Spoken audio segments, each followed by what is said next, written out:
So I passed my PLAB 2 exam in 2021. Here's how I did it. When I made all the bookings, I made sure to book 6 months in advance. I made the bookings in such a way that my academy would start 6 weeks before my exam. This gave me 2 weeks of in-person course time and 4 weeks post-academy prep time. I got to the UK a few days before the academy was due to start. This was a good idea because it gave me enough time to settle in, but at the same time kept me under pressure enough to stay accountable. And that's really what you have to do, stay accountable. So let's talk about what I did during the first 2 weeks of the in-person academy course. Now, the lectures were really long and really exhausting. By the end of the day, I would be too tired to practice with any of the candidates. So in the first 2 weeks, I really didn't practice with any other candidate. All I did do was a day before we were due to have the lecture, I would watch the videos of those particular topics online. This helped me stay more focused during class. And because I had an idea of what we were going to discuss in class, I didn't feel the need to write every single thing down. So it helped me make more concise notes as well. Looking back, I wouldn't say it's necessary to attend every single lecture in those 2 weeks. I think you should focus more on your weaknesses. Definitely attend those lectures.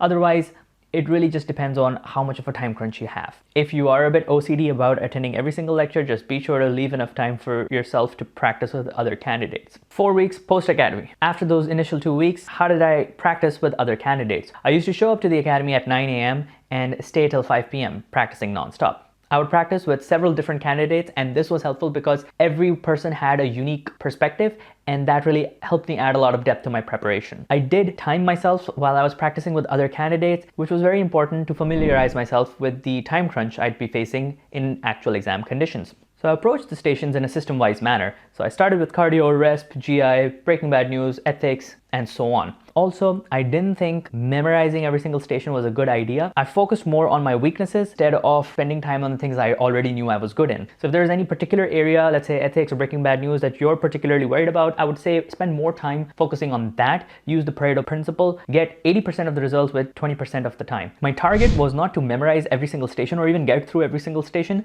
but instead to familiarize myself with the general cases and F2Cs day to day on the wards. The point was to build up a mindset that would help me think fast or think on my feet during the exam, as opposed to rote learning a station and then trying to regurgitate the script. The GMC has several variations of the same thing, so it's not a good idea to try and memorize every single thing word for word. The goal was not to try and reach the exact diagnosis and exclude everything else under the sun, but instead to elicit a history and try to get as close to the diagnosis as possible, watching out for red flags, risk factors, top 3 differentials, and patient expectations. A day before the exam, I went to check out the center, and this was an excellent idea because I discovered that the tram that I would be using only accepted exact change. Now imagine not having exact change on the day of your exam and not being able to get to the station, scrambling trying to find exact change at 7 a.m. Nightmare avoided. So do swing by the center a day before, a week before, and see what are the things you're going to need on the day of the exam. One night before the exam, I managed to get a good night's sleep. I did not study on the way to the exam center, and I would not advise that. It's just not that kind of exam. The point is to be in the right mindset for it. So on exam day, I started off really shaky. I'm pretty sure I botched the first 2 stations, but I didn't really let that hold me back. I did not think twice about the stations that had passed, and I kept hyping myself up for the station that was due to come. I made sure to read the instructions outside of the station really carefully and focused on where I was, so GP, A&E wards, and who I was, F1, F2, and were there any buzzwords that would help me pick up the diagnosis faster.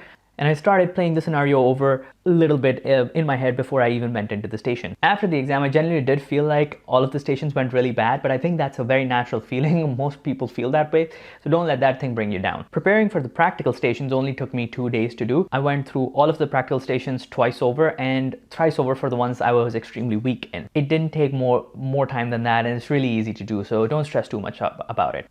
In the end, I ended up passing, and you will too. I think the most important thing over here is to plan your journey as far in advance as possible. I've got a video right here that shows you how to do that. In case you've already planned out everything, but you're bogged down by the nitty-gritties of the visa application process, I've got a video on that as well. That's Dr. Waji checking out. See you in the next one.